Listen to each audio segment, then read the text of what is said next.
Welcome, dear listener. I hope that you are going to really enjoy these episodes of being radically honest. And in the spirit of being radically honest, we need to fess up. So here's the thing. We started this out calling it radical honesty, but it turns out there's somebody already out there using the term and even trademarked the term radical honesty. So from here on in, we are going to refer to this as radically honest instead. Enjoy the episode. All right, welcome back for another Radical Honesty Real Talks with Gaia and Dana. Today, we have a special little treat for you. We're going to have a debate on cats versus dogs, but stay tuned for that. First, let's kick it off. My name is Dana Farrant. I am your co-host with the lovely Gaia. I am a former dominatrix, high priestess, seven-figure CEO, and I help successful business owners to get their head out of their ass so they can get on with scaling, ditching the fucking grind. Gaia, what do you do? Well, I do a lot of things, but today I want to focus on really stepping into my high priestess energy, as well as the educator and BDSM kink goddess that I am, as well as trauma healing. So if you want to find me, we'll talk more about the ways that you can hang out with me later. Love it. Yeah. All right, we're gonna do the cats versus dogs first, or we're gonna Sure. Let's just you're going dive in. down. You're going down.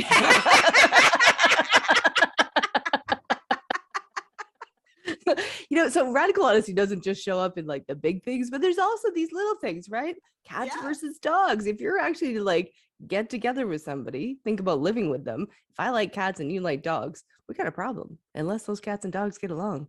Exactly. And if you only like one of them, then there's also a problem because the cats and the dogs can get along, but maybe the owners aren't very fond of the other. Yes. So this started because somebody had prompted us to get a little bit more into our personal life. Who are we? And then Gaia and I were talking on the phone, and she said, "You're the crazy cat lady." I'm like, no. I have crazy cats. I am not the crazy cat lady. There is a difference. And just because I talk to my cats does not make me crazy. It means that I have distinct, what was the word? Gifts in the way of animal communication. So yes, we started that. That's where it started. That's where it started. It started with, I was like, like, what would we want to share with people? I'm like, you're a crazy cat lady. And so that started that process. And then what was really fascinating is we know each other really, really well. And yet we don't, apparently. So she's like, well, you're a dog person and I don't really like dogs. I'm like, whoa. I love cats and dogs. And she's like, well, at least you're not a snake person. And then I'm like, actually, I'm very much a reptile person. So I'm team animal. I'm animal friendly and animal lover. And that's apparently I'm an animal snob. It's cats and purse dogs, which yes, right? Which was really fascinating because Dana then said that she was into purse dogs. And I was like, oh, we can't be friends. Yeah. So if I didn't have crazy cats that I take out for, I go out for a walk with. She's quite crazy, and the neighbors, it cracks them all up. They're like, "Are you walking with your cat?" And I'm like, "Well, actually, she's walking me, but don't tell her because it just goes to her head." It's true. It's true. It is very true. It's very true. So I love dogs. I also love cats. But my dog preference is huge dogs. I want a dog that I can wrestle with and that I can body slam. I don't want a dog that I'm going to potentially break. If they're the size of a cat, then I choose cat. I want a dog because I want a dog. I want a cat like a cat. It's like my sexuality, actually. It's like I know. I was thinking that when you started it. Yeah. When you started, it was like, I like my dogs big. I'm like, yeah, euphemism. Yeah. She's like, I like my manly man, big, burly men, construction workers. Delicious. I like my women very feminine and womanly and goddess-like. So We all have preferences. We all have preferences, and preferences are okay. Yeah, they are. But let's lead this into why this conversation and weaving that into the radical honesty piece around our friendship. I think Yes. I think that's really important, that we talk about everything and we aren't offended or hurt that the other person can say Yes. anything. So, Right. for example, when you were like, I like purse cat like dogs, and I was like, whoa, we can't be friends. And we laughed about it, and you didn't take offense. And the truth is that I love you unconditionally, whether you like cat dogs or not, and vice versa. Slipper dogs. Slipper dogs. Slipper dogs, purse dogs, yes, all of that. Well, and that's the thing, right? Is that the more that we dive into this movement of radical honesty, there is that space to open up to be able to accept people unconditionally and to have the humor come in. So, I am quite repulsed by snakes. Like, that's just not, I've gotten to a place where I'm like, I'm not going to run out of the room screaming. Yay. Yay, but I'm not about to pick one up and let it wrap itself around me. We're not quite at that level. Not sure I ever will be. But you don't have to feel bad because I'm like, ew, about snakes, and you really like snakes. And I know this is a small thing, but I think it translates into everything. It does. Where making space for the other person to have their likes or dislikes. And it's a matter of, is there enough that lines up to have whatever variation of relationship you have, whether it's a friendship or a sexual relationship or, a marriage. There needs to be that ability to, to communicate and have space for the other person. And accept them, period. And that's part, and I think that's the biggest part of it, is to be able to be like, to accept them in all of their quirks of who they are. Yeah. Whether we agree or disagree is irrelevant, but can I respect you enough to be like, that's your thing, that's what makes you who you are, and this is what makes me who I am, and we can still find common ground between us. And I don't need to make you feel okay, and you don't need to make me feel okay. Like, I'm not responsible for how you feel. You're not responsible for how I'm feeling. And I think that's that beautiful piece about radical honesty. And that practice is about, I'm going to own my stuff, and I'm going to allow the other person to own their stuff. And I'm not showing up to, manipulate or, show up in the situation so that you give me the response I need. And you're not doing the same thing to me. You're being who you are, saying what you are, who you are, what you want, sharing honestly about yourself. And you give me the same space to do the same thing. Yeah. And that's really what deepens every relationship, including our relationships with ourselves. I find that the more I'm able to be honest with other people, the more I'm able to be honest with myself. Stop laughing at me. I'm laughing mostly at myself at the moment about okay. the joys of being honest with oneself. It's not always so much fun. So it's not always fun, but so this was actually not about you, Dania. It was not about you. I am so hurt. There goes my ego. Seriously, Gaia. All right, Lie to me. Carry on. There are times when it's like, lie to me, Not on our radical honesty show. Well, I'm being radically honest. I'd like you to lie to me. No, that could happen. Oh my God. Okay. I've completely lost all the train of thought of the things that I wanted to bring up on this. So was there something on your agenda that you wanted to bring up today? No, you were like, I got this. And so I'm like, all right. I'm like, carry on then. Actually, it's like, I'm just following your lead. I'm like, okay. Wherever you're leading, I'm just following today. I'm like not taking any leadership role in this interaction at all. Because that's what you asked for. Careful what you ask for, right? Okay, so let's dive into, how has radical honesty shown up for you this week? Do you have something off the top of your head? Nope. Okay. You're like, no, not touching it. Not touching it. So I think for me, it's, my exploration into the dating world has been very interesting. And, it's like each time I'm going through the screening process and we butt up against something that's like a hard no for me. Mhm. There's been, this is the piece about me getting honest for me is that, no, that behavior doesn't work for me. It might be just fine for other people. So let me give a mild example. So the fellow who was texting, we were texting, we were gonna, get together, and I texted him on Monday, nothing. Tuesday, a little hello, nothing. Wednesday, nothing. So we were supposed to get together on Saturday.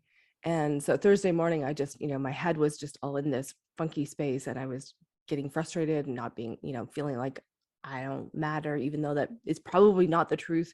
But it was just like that communication style isn't good for me because then my head goes to crazy places. And for me, I need to be able to trust the other person. And part of trust is communication. And, the more you and I have been working on these kind of standards, the less I'm accepting of less than that.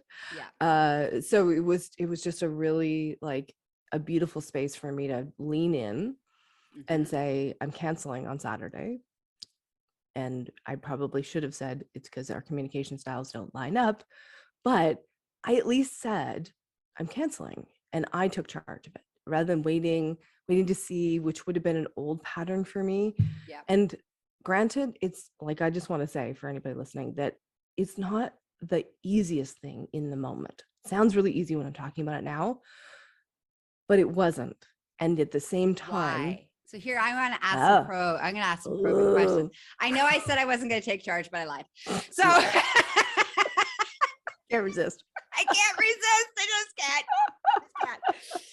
So why is it hard? Like, why is it difficult in that moment to say that? God damn it. So now we got to like disclose a little bit more. Sorry, she said "fuck you" just for the clarification. In case you're like, there was a weird silence. That's what that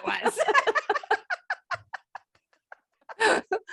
Okay, so this person, we were exploring the possibility of kind of getting into the kink and the dom side of it, and there was definitely some aspects of the pieces that caused me to drop into surrender and submissive places. And so it was hard because in that, like when I ignite that submissive side, then there's also a component where my overlap is I'm not allowed to ask for what I want. I got to take what I can get. And then of course there's like also the overlay of like, well, there's not a lot of doms out there. And so maybe I should take what I've got. And, he's kind of cute. And, otherwise it's good. Like all of those pieces lead to the layers of doubting. And then even after I said no, I was like, oh, maybe I shouldn't have. Oh, maybe I should text him again. I did not text him. You did not. Yay, I did not. I thought it, but I did not do it. That is the win. But it's all of those fears, concerns, feeling like, oh, there won't be another. And yet I know every time that when I let myself say no to what is not a great fit, whether it's personal or business, when I say no, then something better drops in. Yes. Every time. Yes. Thank you. Thank you for sharing. Thanks for swearing at me. Thanks for answering the question and going a little bit deeper. Bitch. Okay, so hot seat over to you. What's been your piece? So there's lots of stuff around craziness that it's been going on in my world over the last, well, it seems like for the last ever. It's been lots crazy, but I've been doing a lot of rewiring, reworking, self-acceptance, like some major rewiring of letting go of, old behaviors around being a drama junkie and all those kinds of things. But I don't want to share any of that stuff. What I want to share. Didn't you just start? Yeah, well, that's all you're getting from me. That's Okay. that's All right. about We're as details that you're getting about that for right now. Maybe next episode I'll give you some more. Anyways, what I okay. want to talk about though is me setting up a course correction in the drama sequence. So, and radically being honest and then communicating it. So, and dissecting a little bit of, so I've hired somebody to up my podcasting game. And he's been dropping into all these places of that are like, and I'm going to call it the cult of business. And so everybody who's, I don't want to offend anybody, but when I talk about the cult of business, I am talking about this is how you do it. Here's your sales funnels. Here's your marketing strategies. Here's the things. And for some people that works really well. For me, it is horrible. It doesn't work on any level. The more I drop into that cult of business, the less things work for me. For me, it's all about being in the flow with myself and the universe and my intuition and all of those things. And so I do things from a business perspective that seems outside, very wishy-washy, fluid, bliss bunny-ish. You're like, what the fuck? How do you even make any money? So when you have somebody come in who's business and sales oriented and they're like, okay, what systems do you have in this place? What do you do for this? What do you do? I'm like, nah, no, I don't do any of that stuff. And so what I found was that part of me made myself wrong. And in the making the wrong, if the first piece came in was I felt wrong about that the fact that the universe has told me over and over and over and over again, just surrender and listen. Don't create a system. Do not drop into a system. If you do, shit's going to go sideways. And being a control freak, as I am, having a system really makes me feel safe, makes me feel comfortable, makes me feel all these beautiful feelings, which is why I'm not allowed to have any of those things, because I'm supposed to be learning to surrender and be comfortable in the surrender. So the part of the radical honesty piece was, first I had to look at, okay, well, I'm getting into the whole making him wrong. So that was the first part. Like, I was like, he's wrong. He should know better. I already told him this. What's going on? And then I was like, whoa, okay, stop. Now, then I had to look at the next layer of that. Where is my shit in this? Oh, that's because I really want to be able to say yes. And I really want to be able to have a system. And I really want, that's like a perfect idea. I know logically that totally makes sense, but I have to say no because it won't work. And so then so where the drama hook kept coming in is that then I was now, okay, now I'm wrong. And so now I get to be in this emotional distress place and creating my drama, and which then creates a fix, and then I get my fix from. So I had to course correct again. And what I did was I just sat down, and instead of making him wrong and making me wrong, was like, what is it that I need? Take a moment, ask the universe, because that's really why I'm supposed to do what I do, is to be in the flow with the universe. That's my business flow, is literally the flow. So take a moment, take a breath. Don't make yourself wrong. Don't make anybody else wrong. What is it that you need? And then write a concrete plan based on what the universe says is what you need. And then you can give that over. And so I did. So I sat down, I channeled with the universe. I got all the things that are going to work, that I wrote it in a thing. And then I, in the email, said, and this is the plan. There's no deviating from the plan. This is the plan from above. So shall it be. It doesn't make, if it doesn't make sense, it doesn't make sense. I don't know why we have to do it this way, but this is how we have to do it. And if we're going to work together, you got to be cool with that. And if you aren't, that's okay. But anybody who's on my business team has to be okay with that. I'm not even okay with it. So I understand others aren't going to be okay with it, but we all have to be okay with it if you're going to be on the team.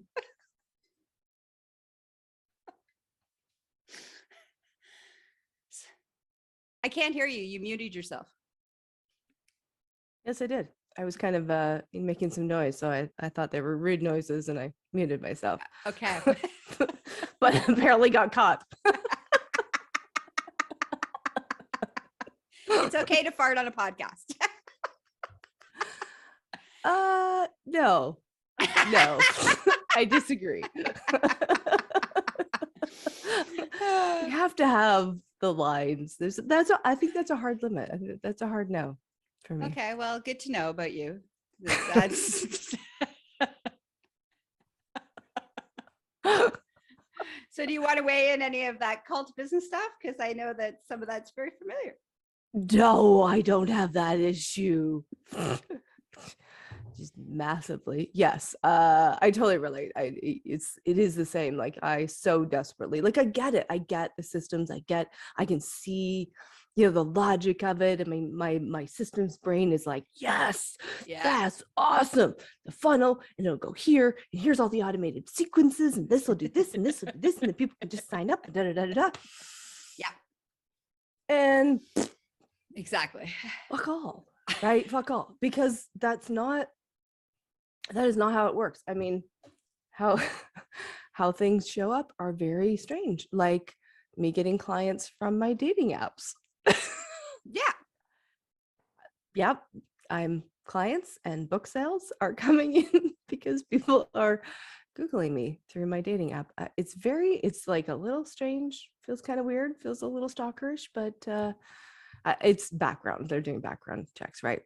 But yeah, it's me showing up wherever I'm prompted to go. So go to a workshop, find clients, go do something else. If I'm involved with something that somebody's doing, that's where I meet people. Or ideally speaking on stage, that's a great place for me. But systems, funnels, blah, blah, blah. Yeah, same with me. Doesn't work. The universe tells me where I need to be, who I need to be, who I need to have a conversation with. For me, a lot of it's about relationship building. Like, it's just like, okay, you got to go reach out to this person, and you haven't talked to this person in a while. And, and it's just prompt to, and the funny thing about my business is that typically people spend a lot of time watching and observing me, for lack of a better way of putting it, in my natural habitat, watching like I'm in a zoo. Oh, you belong in a zoo, but that's another story. Right, that's a different story and a different podcast. But there's a whole piece around establishing safety and trust because of the nature of what I do.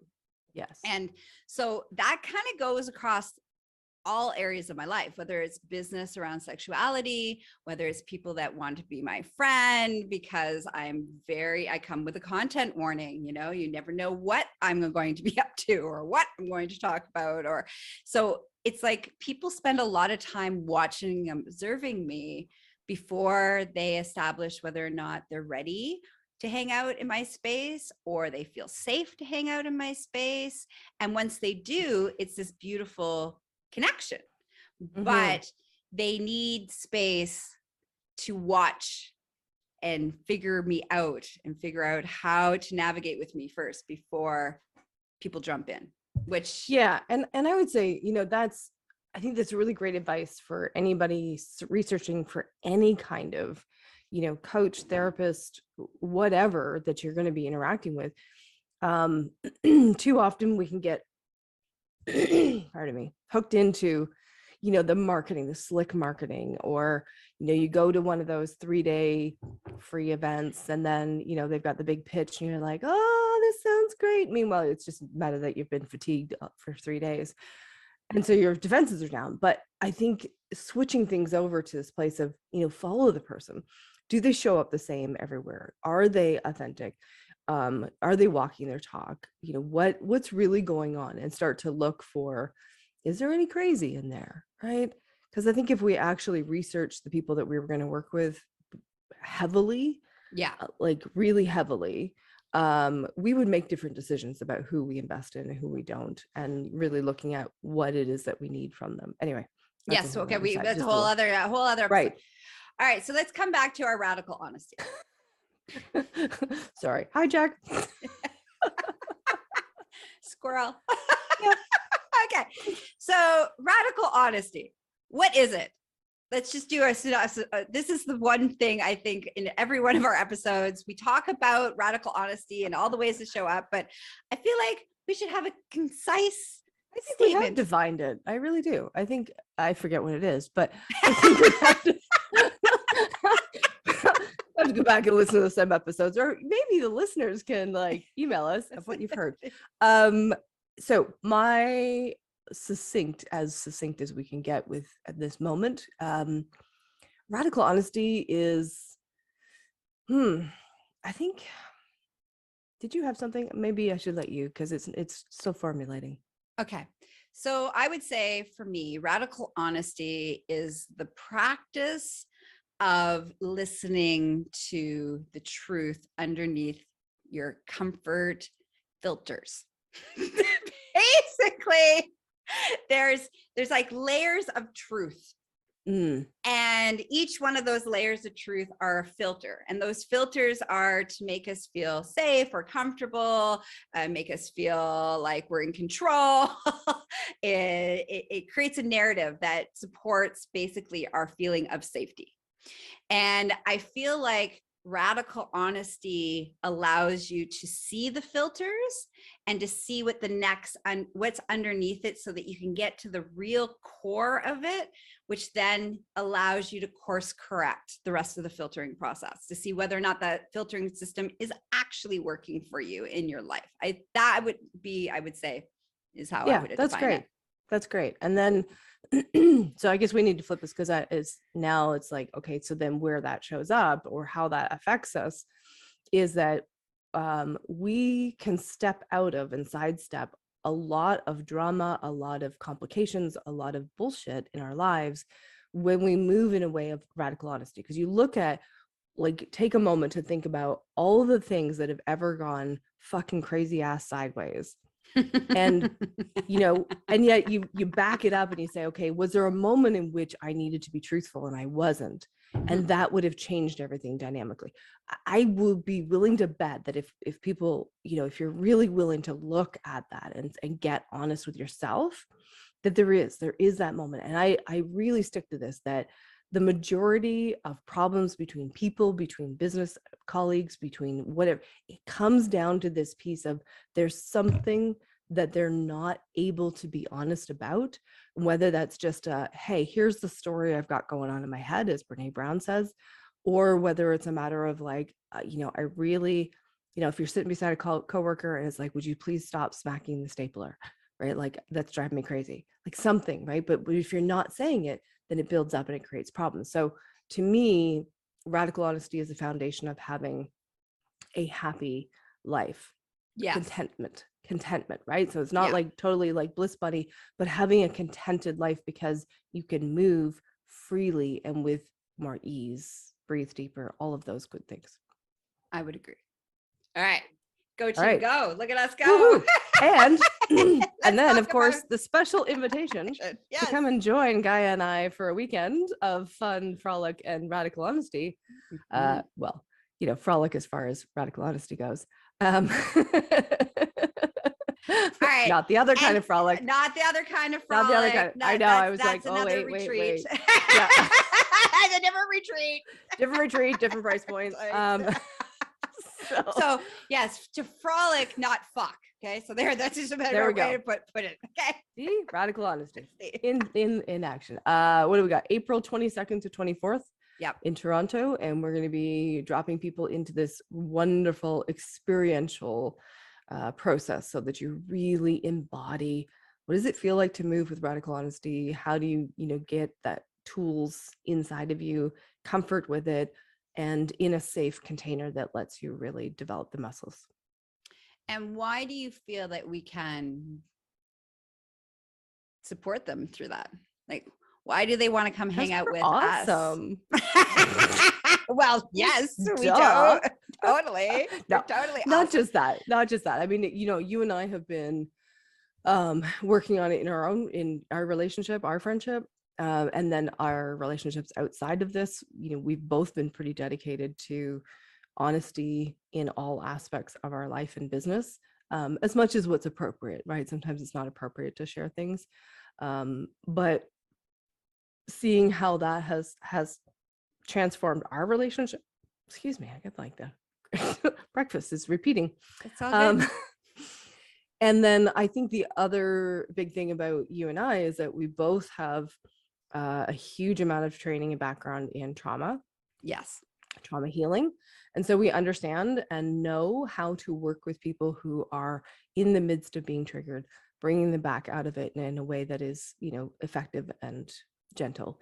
So we have mad skills to help people in this area. Yeah. I just wanted you, just for us to take a moment to showcase that. Yeah.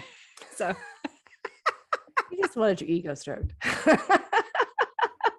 Always. Right? Have you met me? That's why I'm a dominatrix. People pay to stroke my ego. Oh dear. Okay. Alrighty. So the details of how to join us, and it's again, it's going to be a very intimate, it's going to be a very small group. It's a very experiential weekend. In the show notes will be the link to how to register and get your spot. So how can people spend time with you, Dana? I would invite people to connect with me on LinkedIn. So hold on, I need to preface that. How can people professionally spend time with you? Oh, yes. I love it. So the lovely professional LinkedIn, the most boring party on the planet where the coolest people hang out. So Dana Ferrant, and then, it's really easy to Google me, which is spelled Pharant. Beautiful. Ta-da. And to spend more time with me in a professional capacity. The hub to all things that I do in the world is GaiaMorrissette.com. That's the best way that you enter into the world of Gaia, and you can go to the rooms that feel comfortable for you and safe for you to be in. All right. Anything else we want to leave our audience with before we go? I would say, to go out there and start dabbling with your own radical honesty, experiment with it, try it on for size. And then, when you get stuck, you can call us. But until then, just see if you can ramp it up just a little bit more today. I love it. And stay tuned for onesies in public. Oh, God. I believe you're going to go there. Review. Catch us next time. See you guys next time. Bye.